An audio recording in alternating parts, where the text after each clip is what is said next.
Hello साथियों, कैसे हो आप सभी।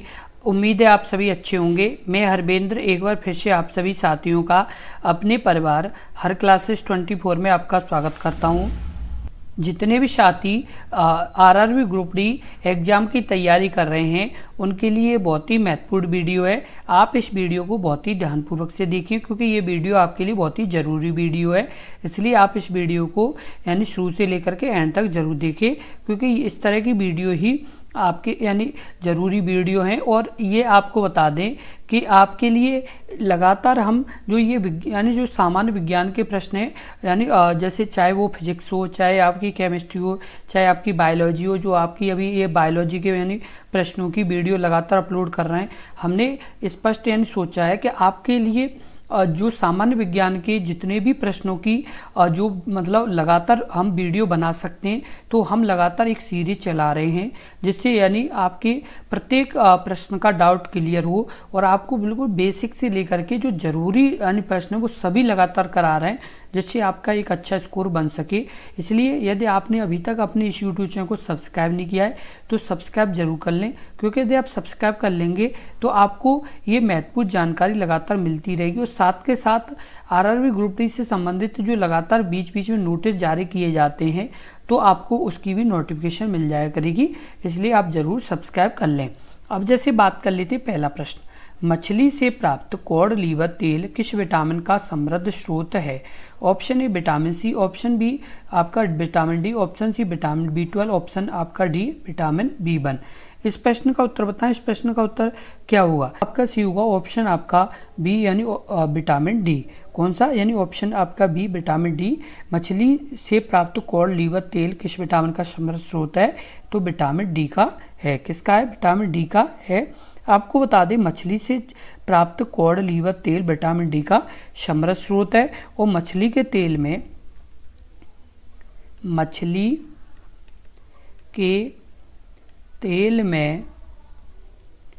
ओमेगा 3 वसा, ओमेगा 3 वसा, अम्ल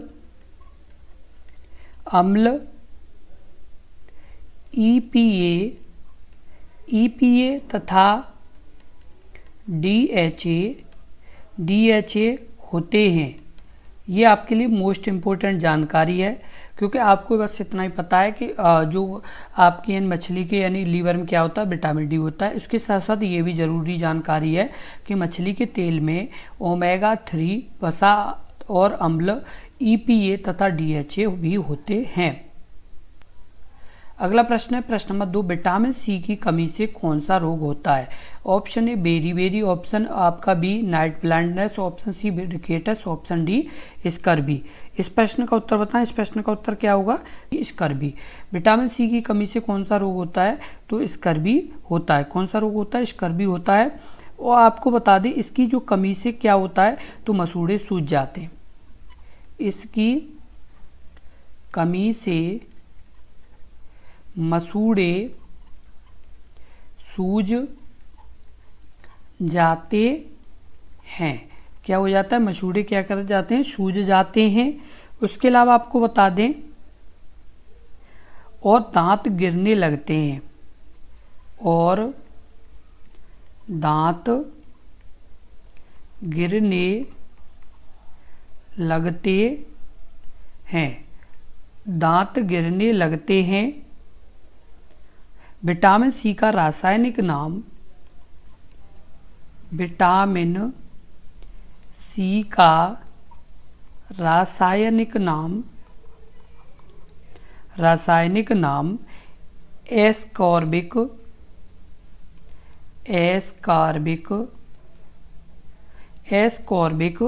अम्ल है। क्या है? एस्कॉर्बिक अम्ल है। इसका विटामिन सी संतरे,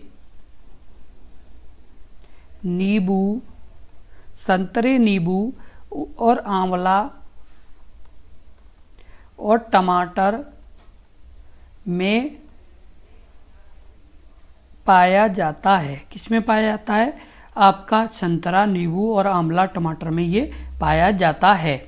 अगला प्रश्न है प्रश्न नंबर 3, केला किस विटामिन का एक अच्छा स्रोत है?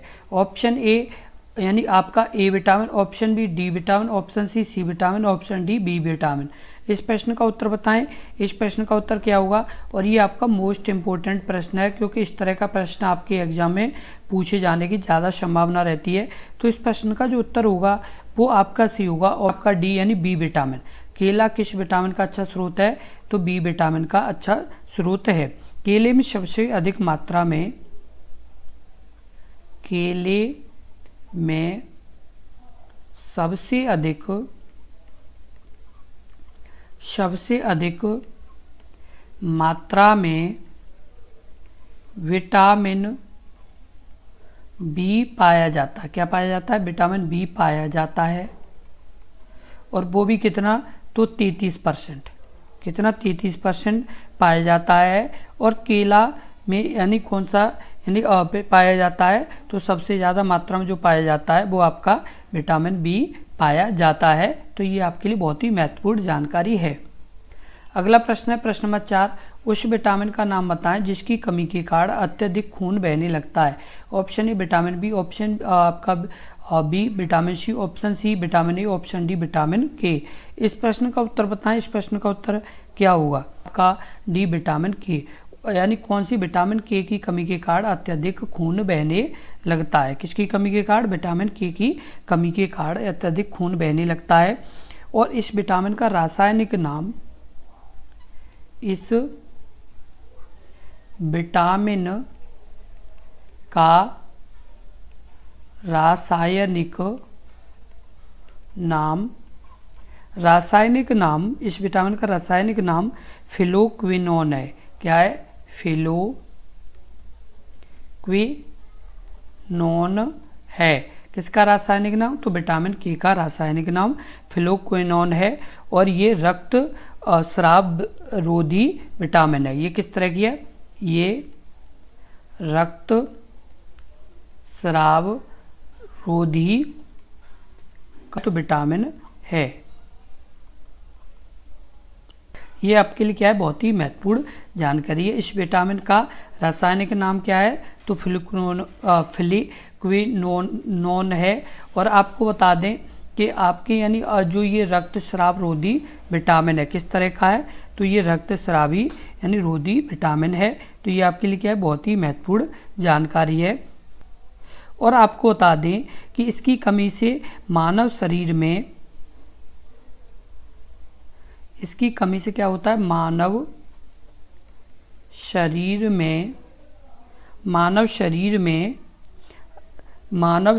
में रक्त का थक्का नहीं बनता।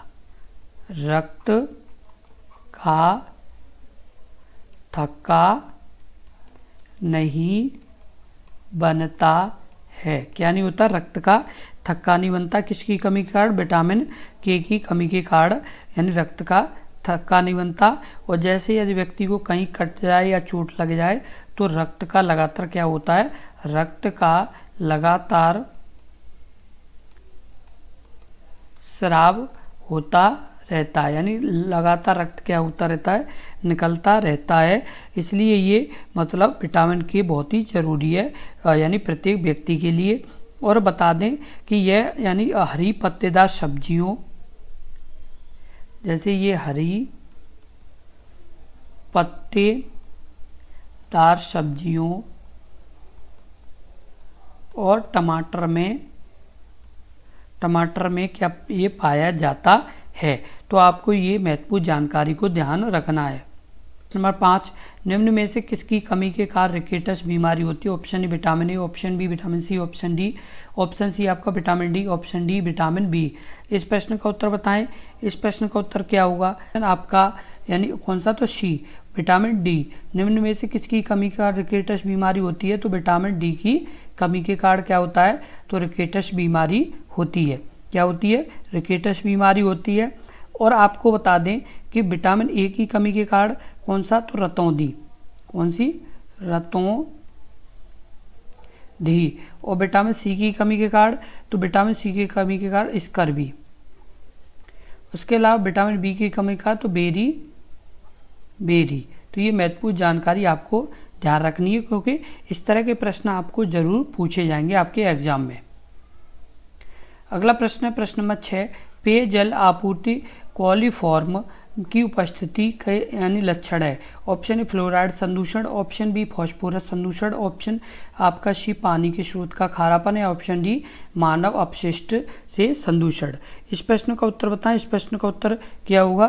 तो इस प्रश्न का जो उत्तर होगा वो आपका सही ऑप्शन डी मानव अपशिष्ट से संदूषण। जो पेयजल आपूर्ति में कॉलीफॉर्म की उपस्थिति का लक्षण है तो मानव अपशिष्ट से संदूषण है। तो बता दें जो ये पेयजल आपूर्ति कॉलीफॉर्म की उपस्थिति मानव अपशिष्ट यानी ये संदूषण का ये लक्षण है, और जो यानी विशेष रूप से ई कोलाई की उपस्थिति से निर्धारित होता है। किससे निर्धारित होता है? ई कोलाई की उपस्थिति से निर्धारित होता है। किससे निर्धारित होता है? ई कोलाई की उपस्थिति से ये निर्धारित होता है। और आपको बता, जब प्रदूषित पानी को पीने जब प्रदूषित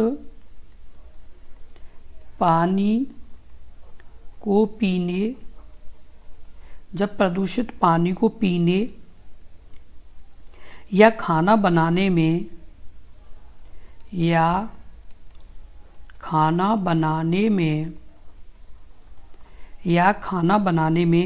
प्रयोग किया जाता है। क्या खाना बनाने में प्रयोग किया जाता है? तो हैजा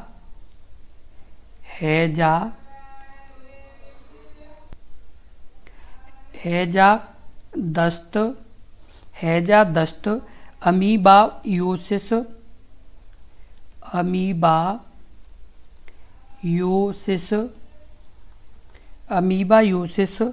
और पीलिया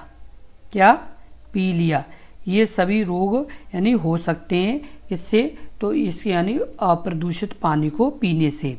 नंबर 7, किसी व्यक्ति के पाचन तंत्र की जांच करने के लिए इस्तेमाल किया जाने वाला यंत्र कहलाता है। ऑप्शन ए माइक्रोस्कोप सूक्ष्मदर्शी, option B radiograph, option C oscilloscope, option D endoscope. इस प्रश्न का उत्तर बताएं। इस प्रश्न का उत्तर क्या होगा? इस प्रश्न का उत्तर कमेंट बॉक्स में लिखें। इस प्रश्न का उत्तर क्या होगा? इस प्रश्न का जो उत्तर होगा वो आपका सही ऑप्शन डी एंडोस्कोप। क्या एंडोस्कोप से यानी पाचन तंत्र की जांच की जाती है। और आपको बता दें कि एंडोस्कोप उपकरण का प्रयोग शरीर में आंतरिक अंगों की जांच के लिए किया जाता है। किसके लिए किया जाता है? शरीर में आंतरिक अंगों की जांच के लिए किया जाता है। किसके लिए किया जाता है? यानी आंतरिक अंगों की जांच के लिए इसका प्रयोग किया जाता है। तो ये क्या है? आपके लिए बहुत ही महत्वपूर्ण जानकारी है। उसके बाद जैसे बात कर लेते हैं आपका ऑसिलोस्कोप है। क्या है? ऑसिलोस्कोप। तो जो ऑसिलोस्कोप है,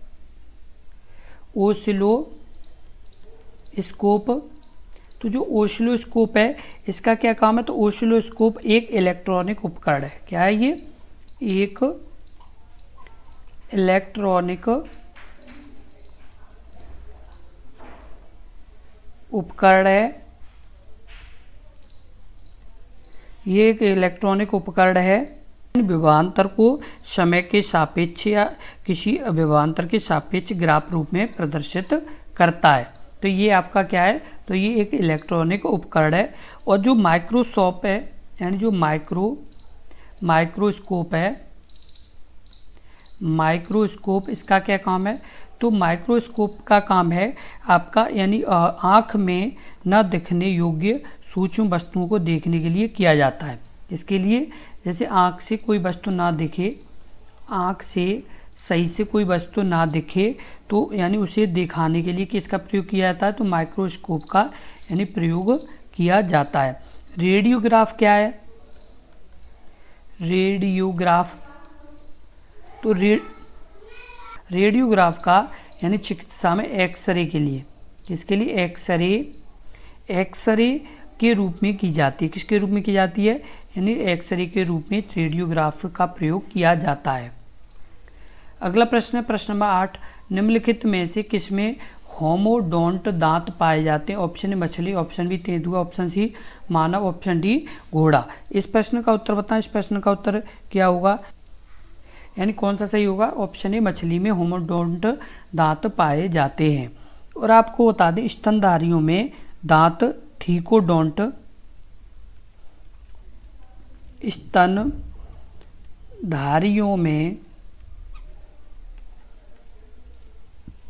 स्तनधारियों में थिकोडोंट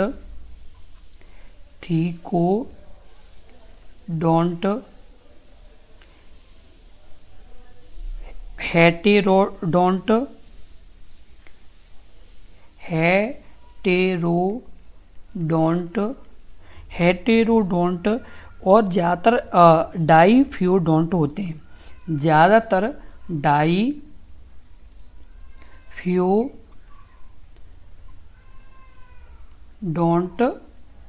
होते हैं। क्या होते हैं? ज़्यादातर डाईफ्यूडोंट होते हैं। जबकि मछलियों में एक्रोडोंट,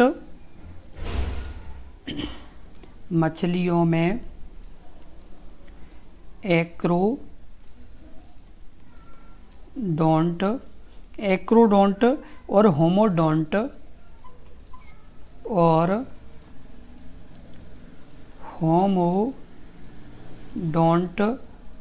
दांत पाए जाते हैं। किसमें? मछलियों में पाए जाते हैं। अगला प्रश्न है प्रश्न नंबर 9, डिओडेनम का भाग है? ऑप्शन छोटी आंत का, ऑप्शन बी पित्ताशय का, ऑप्शन सी बड़ी आंत का, ऑप्शन डी अंडाशय का। इस प्रश्न का उत्तर बताएं। इस प्रश्न का उत्तर क्या होगा? तो इस प्रश्न का जो उत्तर सही होगा वो आपका सही होगा ऑप्शन आपका ये छोटी आंत का। डिओडेनम किसका भाग है? तो छोटी आंत का भाग है। किसका भाग है? छोटी आंत का भाग है। और यहाँ यू की तरह मुड़ा हुआ होता है। जो डिओडेनम है वो मतलब किसका है? यानी छोटी आंत का भाग है। और ये मतलब यू की तरह, जैसे यू की तरह क्या होता है? यू की तरह मुड़ा होता है। क्या होता है? यू की तरह ये मुड़ा होता है, जिसे ग्रहणी या पक्वाशय कहते हैं। जिसे ग्रहणी या पक्वाशय कहते हैं। क्या कहते हैं? ग्रहणी या पक्वाशय कहते हैं। और ग्रहणी की लंबाई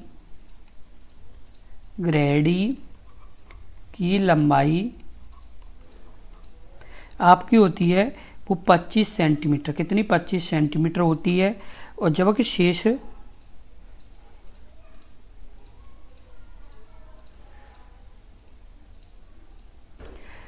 शेष 30 सेंटीमीटर लंबे भाग को इलियम कहते हैं। क्या कहते हैं? इलियम कहते हैं। तो ये क्या है? आपके बहुत ही महत्वपूर्ण पॉइंट हैं जो आपके किसके लिए? आपके यानी आरआरबी ग्रुप डी एग्जाम के लिए बहुत ही ज़रूरी पॉइंट है। क्योंकि कभी कभी पूछ लेता है कि डिओडेनम की लंबाई कितनी है, इलियम की लंबाई कितनी है। तो अब आपको ये ज़रूर ध्यान रखनी है। अगला प्रश्न है प्रश्न नंबर 10, शरीर के किस भाग में पित्तरस यानी बाइल जूस का यानी उत्पादन होता है? ऑप्शन ए हृदय, ऑप्शन बी गुर्दे, ऑप्शन सी फेफड़े, ऑप्शन डी यकृत। इस प्रश्न का उत्तर बताएं। इस प्रश्न का उत्तर क्या होगा? तो इस प्रश्न का जो उत्तर होगा वो आपका सही होगा ऑप्शन आपका डी यकृत में। किस में? यकृत में। शरीर के किस भाग में पित्तरस यानी बाइल जूस का निर्माण होता है? तो यकृत में होता है। किस में होता है? तो यकृत में होता है। आपको बता दें कि जो ये कहाँ पर इकट्ठा होता है? तो ये पित्ताशय में। किस में इकट्ठा होता है? तो ये पित्ताशय में इकट्ठा होता है। और आपको बता दें यकृत का वजन कितना होता है? तो यकृत का वजन सामान्य मनुष्य में 1.5 किलोग्राम से 2 किलोग्राम तक होता है। कितना होता है? 1.5 किलोग्राम से लेकर के 2 किलोग्राम तक वजन होता है। इसी तरह के बहुत ही महत्वपूर्ण प्रश्नों की लगातार वीडियो देखने के लिए अपने इस YouTube चैनल को ज़रूर सब्सक्राइब कर लें, क्योंकि यदि आप सब्सक्राइब कर लेंगे तो आपको लगातार इसी तरह के बहुत ही महत्वपूर्ण प्रश्नों की जानकारी मिलती रहेगी। साथ के साथ जो रेलवे ग्रुप डी के द्वारा कोई भी नोटिस आएगा रेलवे बोर्ड के द्वारा, तो आपको सबसे पहले अपने इस यूट्यूब चैनल पर मिलेगा, क्योंकि बहुत से ऐसे अभ्यर्थी होते हैं जिन्हें पता ही नहीं चलता है कि जैसे अभी जो लगातार नोटिस बीच में आए हैं उनका बहुत से अभ्यर्थियों को पता ही नहीं चला होगा कि रेलवे ग्रुप डी के द्वारा कौन कौन से नोटिस जारी किए गए, क्योंकि बहुत से अभ्यर्थी जुड़े नहीं हैं, तो वो मतलब यानी उन्हें पता ही नहीं है कि कितना क्या यानी नोटिस कब आ गए। तो आप यानी जुड़े रहें और अपनी तैयारी करते रहें, और आपको लगातार कोई भी अपडेट होगी तो अपने इस यूट्यूब चैनल पर मिलती रहेगी, जिससे आप मतलब लगातार अपडेट रह पाएंगे। इसलिए आप जरूर जुड़े रहें और आप लगातार मेहनत करते रहें, क्योंकि यदि आप मेहनत करेंगे तभी एक अच्छा आपका स्कोर होगा। और आपको बता दें, जो सामान्य विज्ञान के प्रश्न हैं वो आपके 25 आएंगे। कितने आएंगे? तो 25 प्रश्न आएंगे। तो इस बात का आप ध्यान रखें, क्योंकि आपके ये 25 प्रश्न हो, ये 25 प्रश्न में से ज़्यादा यदि आपको प्रश्न सही करने हैं तो आपको मेहनत करनी पड़ेगी, तभी ये सही हो पाएंगे, अन्यथा बहुत ही मुश्किल है इतने यानी प्रश्न सही होना। तो आप यानी ज़्यादा से ज़्यादा मेहनत करें और अपनी ये लगातार वीडियो देखते रहें, जिससे आपका एक अच्छा स्कोर बन सके। और इस वीडियो को ज़्यादा से ज़्यादा शेयर करें, जिससे और भी अभ्यर्थियों तक ये महत्वपूर्ण जानकारी पहुँच सके।